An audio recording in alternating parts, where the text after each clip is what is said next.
aywa ñu dalal ki nga xamante ne moom mooy ganu info matin de ce lundi 22 juillet 2024 may fàttali tur wi Abdoulaye Niane di président parti politique bi ñu duppee Teranga Sénégal monsieur Niane ñu ngi leen nuyu di la dalal bu baax ci sunu plateau. maa ngi leen di fay di leen nuyu di nuyu aussi téléspectateurs yi.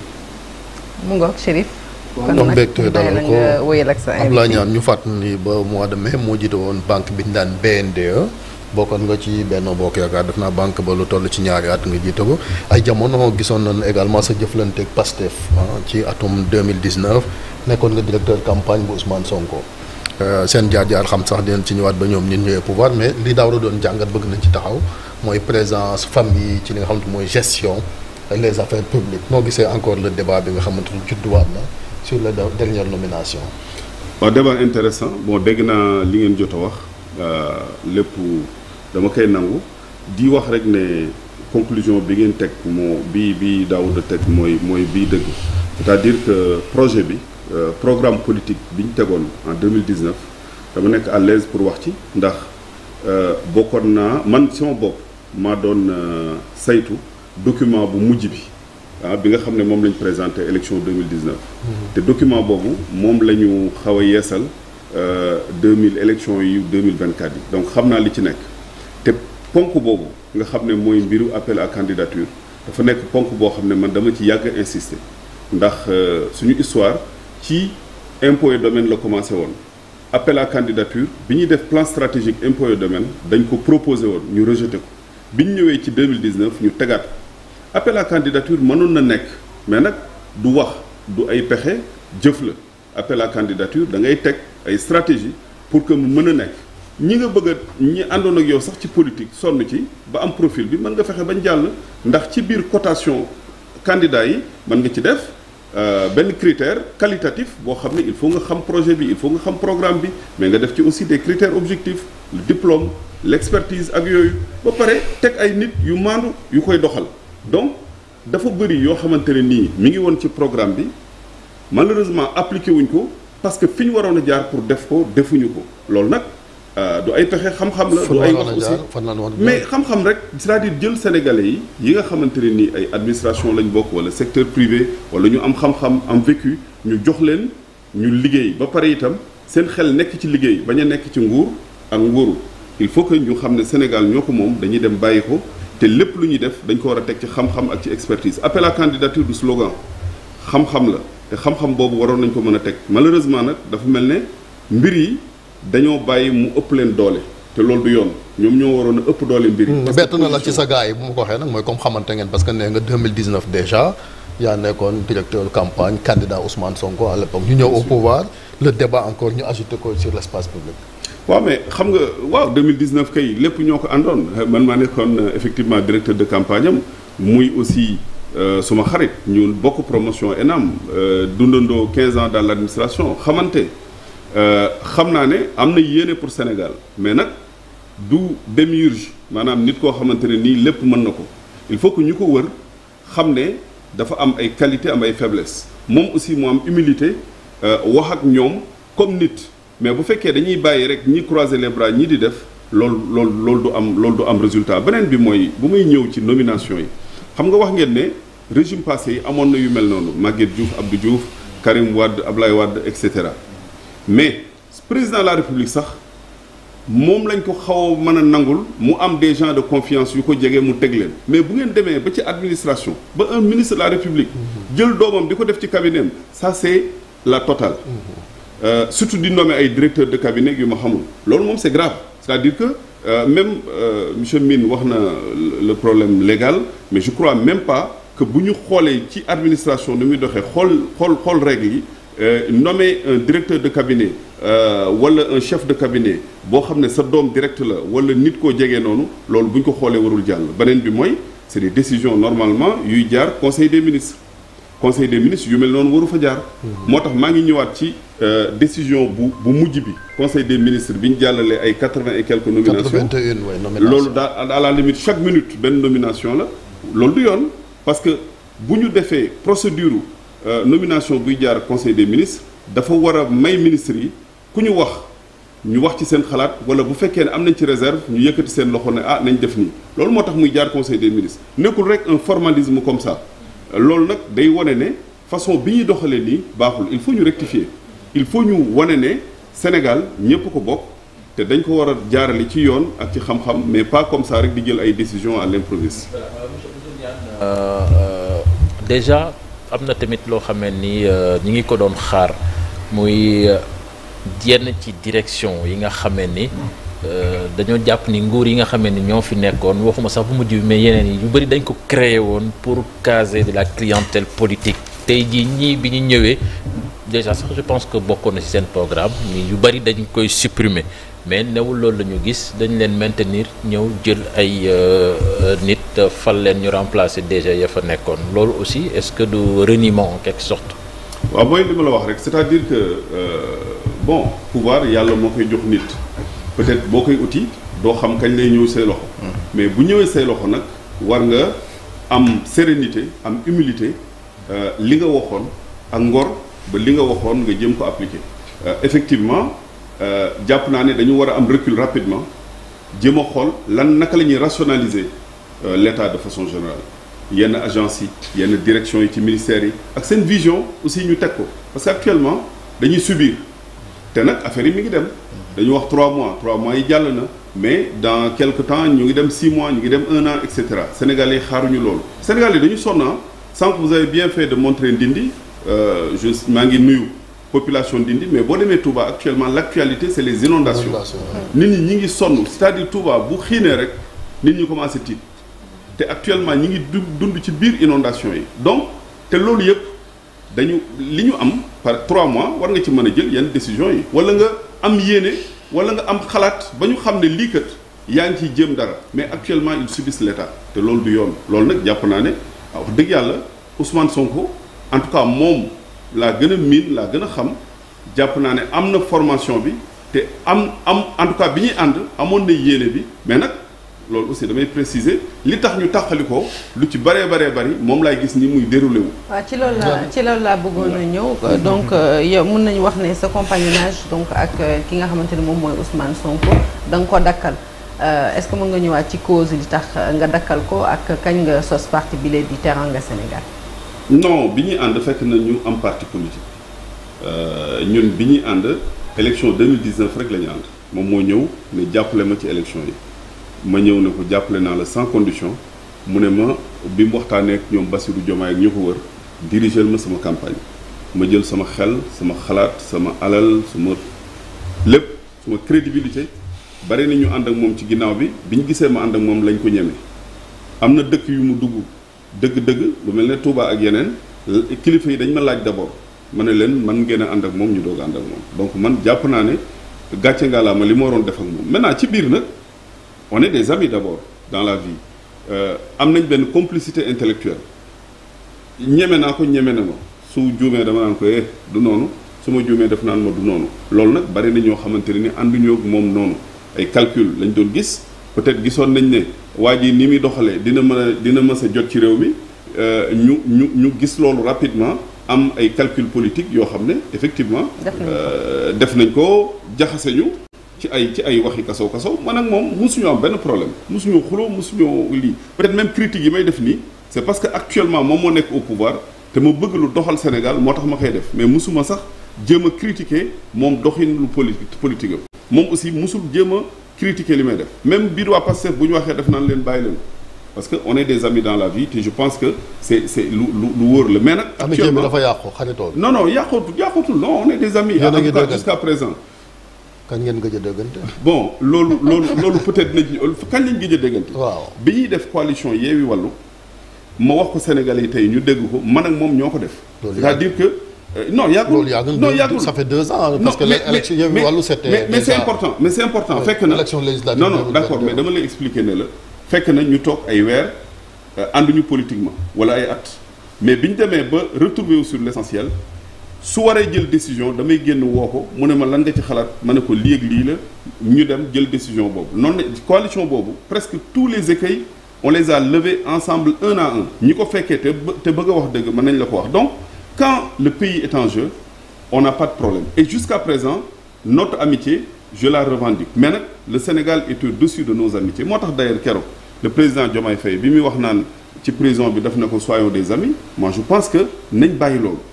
actuellement dañ leen a jox réew dañu war a yéeg ci kaw ñu liggéey Sénégalais yi gis seen résultat gis aussi programme bi ñu doon wax fan lañ ci toll loolu moo gën on est des amis di indi ay affaires personnelles samay doom demoon nañ këram biig non affaire bi léegi nekkatul affaire émotion affaire réew la te dañu war a dem à une autre étape pour liggéey Sénégal. kon bokkoo ci ñi njott naan diggante bi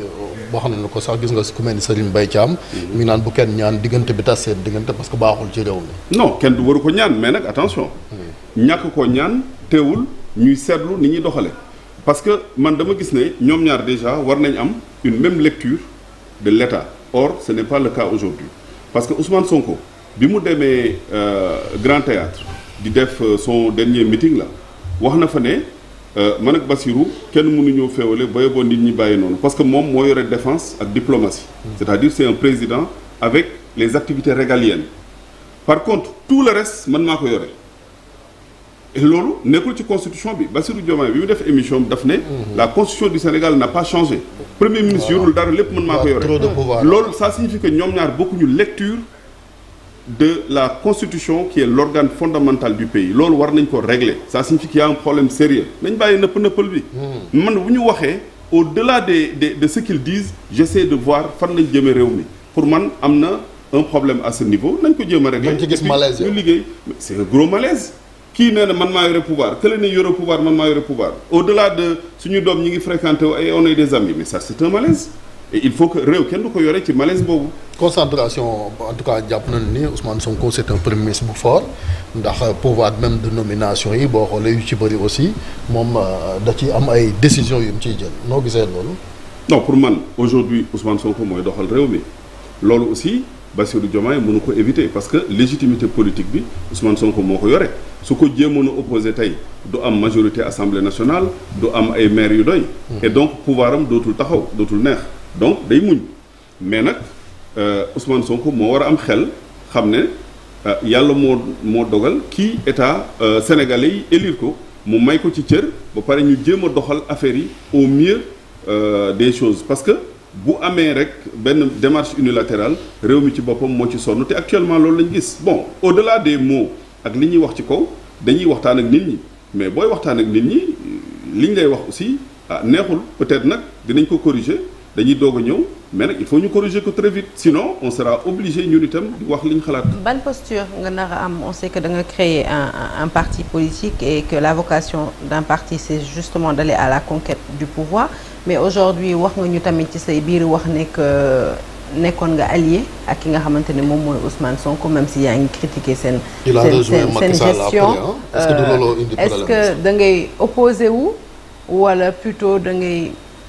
contribuer est-ce qu'on peut s'attendre dans les prochains mois ou pour des prochaines joutes à ce que nga opter pour la contribution et donc nga rejoindre d'anciens amis wala da nga inscrire définitivement dans la ligne de l'opposition. Non politique du noonu c'est-à-dire que politique boo waxee ne damay contribuer loolu dafa mel ne tu es un marchand d'illusions man dama am métier moi je suis enseignant chercheur je suis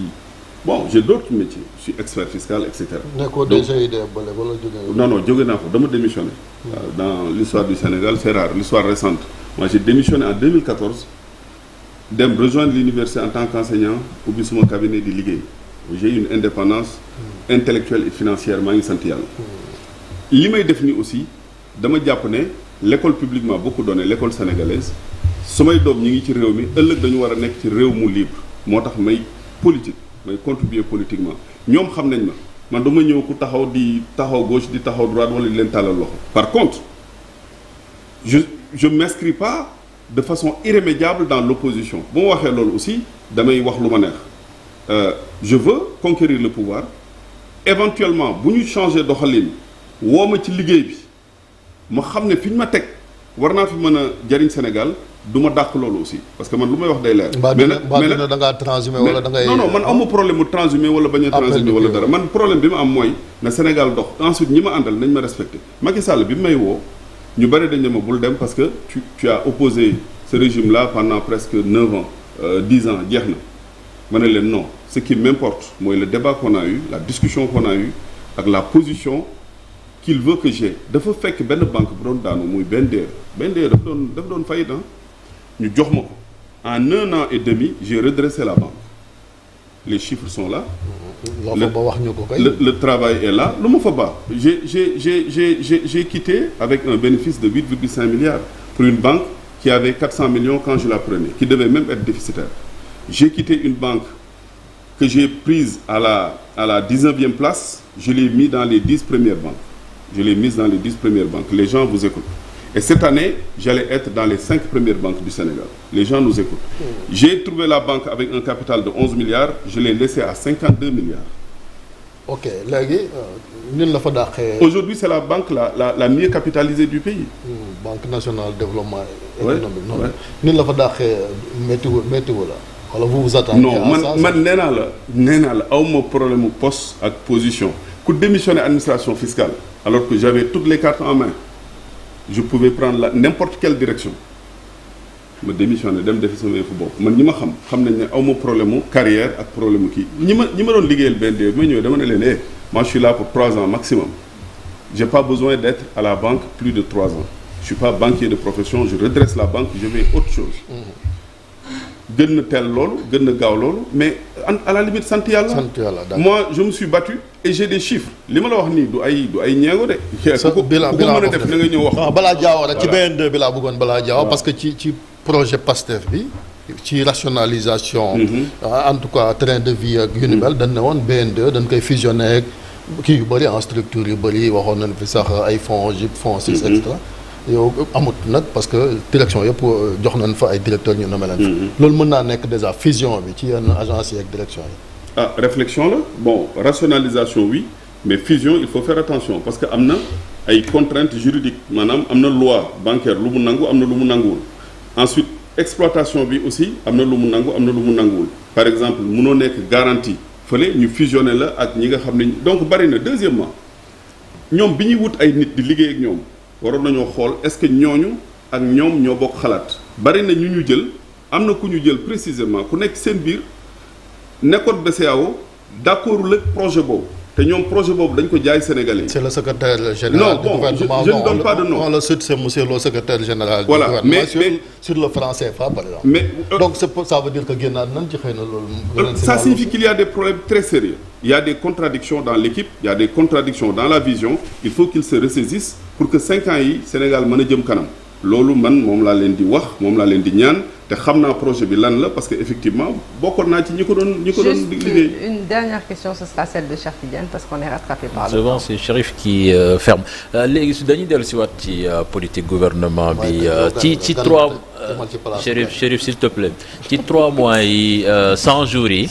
am na ay critiques yu ci juddu bon je sais même pas si on peut l'appeler critique mais on parle de fiscalisation à outrance de l'économie sénégalaise yow ak histoire bi nga am au niveau de la DGID est-ce que jàpp nga ni que mën na andil jafe-jafe économie sénégalaise. loolu aussi waxtaan nañ ci bi ñuy def projet bi waxtaan nañ ci maa ngi fàttaliku sax benn waxtaan boo xam ne man Diomaye ak Ousmane Sonko ñoo tëju ci bureau Ousmane Sonko di waxtaan ci campagne 2019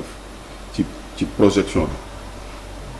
bi lii nii bokkut ak man li ma doon prôné ak li ñu bindoon ci projet 2019 fiscalité dafa war a yem surtout pays en développement comme suñu pays yi dafa war a yem ba pare bàyyi nit ñi ñu noyyi créer valeur ajoutée bu ñu créer valeur ajoutée créer emploi li ci des état bi mën ci jël wàllam nga dégraisser état wàññi liggéey wàññi koom bi ngay jox état ba pare bàyyi nit ñi ñu liggéey mais munoo ne sama mbir yëpp dama koy wékk ci fiscalité. Deuxièmement mais demal wuti des fonds sur le plan international financement international après nga jéem a xool nag naka ngay demee yow yaa ngi am pétrole déjà. mais am na ci des eurobonds yi dem nañ. non yooyu ça a été toujours fait.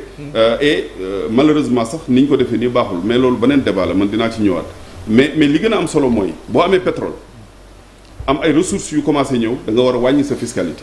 nit ñi. loolu rek lañ mën a am ci pétrole bi à la limite ñu yëg ne impôt sur le revenu kat wàññeeku na ñun loolu lañ jaayoon en 2019 ensemble dañ ne woon man dama ne la woon ku am revenu comme enseignants yi yu demee noonu instituteurs yi revenu de 200 000 300 000 ba 400 000 dañ leen war a def fiscalité zéro ñu yëg ne am nañ dara ci pétrole ñenn commerçant yu ndaw yi nga xam ne dañuy yëngatu ñu def leen fiscalité zéro. loolu pétrole bi ñëwagul quand même. non mais mi ngi ñëw. mais au moins ñu annoncé ko. mais xam nga am réew boo ko yoree da ngay am vision. nga annoncé fi nga jëm. parce que pétrole bi cette année normalement les premières ressources vont tomber donc au lieu que nga naan fiscalité à outrance ku fayu dañ lay tëj ku deful lii dañ lay lii non loolu doxalul réew. déformation professionnelle. non mais non loolu on ne peut pas être d'accord que nga yore am réew naan dama am déformation professionnelle. parce que nommé wu ñu fiscaliste président lañ nommé ah. président lañ nommé boo yoree réew da ngay nekk à un autre niveau nga doxal donc moi je suis pas d'accord avec cette politique de tout impôt li ma d'accord mooy suñu état yi dañu war a nekk des états stratèges. sur le plan fiscal am na nu ñu mën a gën a amee ay impôts te duñu yokk impôts yi loolu nag encore une fois xam-xam la du ay pexe du ay wax. léegi ñu jëm ci législative parce que le débat oui. c'est vrai que c'est ton invité man nag on est rattrapé par le temps là donc. waaw man maay tëj yow tamit. dama lay bàyyi nga tëj dama lay fàttali rek ne waxtu bi daf ñu xoj daal boo nekkee gan ci kër da ngay laaj nan la ñuy doxalee ñu wax la ni ñuy doxalee nga xam man maay tëj waaw. monsieur Niane léegi ñu ngi jëm ci xamagoon sax date bi jàppagoon ko ndax président day dissoudre ou non assemblée nationale en tout cas ñi mu ànd ak ci coalition bi ñoom nee nañ comme mu daal dissoudre assemblée nationale noo gisee débat boobu surtout ci affaire DPG bi nga xamante ni jur na polémique ak yéen aussi Teranga Sénégal ban taxaw ngeen di taxaw ab. bon ñun Teranga Sénégal boo gisee week-end bi il y a un acteur politique majeur qui est très important Ass Babacar Gueye qui était. bu jógee réew mi voilà qui avait les élections dans beaucoup de circonstances ci réew mi ak ci coalition yi bu ñëw rejoindre ñu avec beaucoup d'autres membres donc ñun ñoo ngi préparé bokk ci joutes yi di ñëw muy élection locale muy élection législative comme on l'a toujours fait moi en politique je m'assume peut-être ñu bëri du ñu xam mais bu ñu gëstoo tuuti rek xam ne bëri nañ rôle politique bu ñu joué ces dernières années peut-être nag du ñu nekk en première ligne parce que j'ai d'autres préoccupations. Vous n'êtes pas dans le populisme. Non, ni dans le populisme ni dans la politique tous les jours moi j'ai un métier je veux que nit ñi xale yi xam ne mën nga nekk expert am métier ba pare di def politique. Sur l'Assemblée nationale élection yi bon ils ont l'agenda moi je suis un républicain ils ont l'agenda ils peuvent voir bu fekkee ne dem nañ ba constitution bi may leen ñu dissoudre te ñu jàpp ne pour doxal seen programme politique dañu war a dissoudre pour am des députés qui leur sont acquis et faire passer les lois moi je suis d'accord parce que il faut pas qu'on bloque ce pays il faut que ñoom seen vision bi ak loi bi nekk ci seen vision bi ñu dérouler bon loolu moom ce sera faire preuve de mauvaise foi que de leur dénier ce droit par contre il faut qu'ils le fassent dans les règles de l'art il faut qu'ils organisent les élections normalement mais nag ni ñu doxale nii moom bu élection yi jàllee tuuti rek jàpp naa ne li ñu bëgg duñ ko mën a am parce que sénégalais yi quand même ñi ngi commencer am déception ci seen dox. da nga leen bëgg a imposer cohabitation xanaa yéen ku jege. en tout cas man de su ma mënoon a am loolu du ma ci wax dara parce que je sais que am nañ gis-gis ci réew mi te ñun am nañ pexe ci gis-gis boobu mën a jàll te gis-gis bi ñoo ko partagé woon donc buñ utiliser suñuy pexe jàpp naa ne Sénégal dina mën a jëm kanam. jërëjëf ñoom nag pexe yi moo leen manqué. gan gi tëjal. di ko jaajëfal bu baax donc Abdoulaye Niane di président du parti Teranga nekkoon ganu Infos Matin de ce lundi 22 juillet tout de suite ñu marqué une petite pause balaa ñuy ñëw ci les unes du jour.